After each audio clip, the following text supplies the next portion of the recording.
ఎవ్వలైనా రాజకీయాలకు వచ్చేదే పదవుల కోసానికి. ఏ పార్టీలు ఉంటే గా కాయిస్ తీరుతుందో ఆ పార్టీలకు పోతారు, పోటీ చేస్తారు. ఒకవేళ గెలిస్తే వస్తే మంత్రి పదవి రావచ్చు, లేదంటే ప్రతిపక్షంలో ఉండొచ్చు. ఇక రాష్ట్రంలో అన్ని పార్టీలకు కలిపి 119 మంది ఎమ్మెల్యేలు ఉంటారు. అలా 64 మంది కాంగ్రెస్ నుంచి గెలిస్తే సిపిఐని కలుపుకుంటే కాంగ్రెస్ బలం 65 అయ్యింది. అట్లని అందరికి మంత్రి పదవులు రావు కదా, కొందరికే గా భాగ్యం దక్కుతుంది. ఇప్పుడు గీ ముచ్చట ఎందుకు అంటారా? ఇగో గిందుకు ఇక చెప్పున్నే కొత్త మంత్రులు రాబోతున్నారు.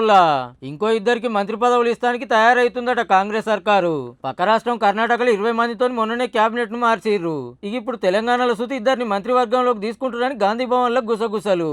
అయితే ఓటు ఎస్టీకి, ఇంకోటి రెడ్డి సామాజిక వర్గానికి ఇయ్యాలని డిసైడ్ అయ్యారు అంటున్నారు. రెడ్డిల ముచ్చట చూస్తే రేసులో నేనని ముందుగాలున్నది కోమటిరెడ్డి రాజగోపాల్ రెడ్డి సారు.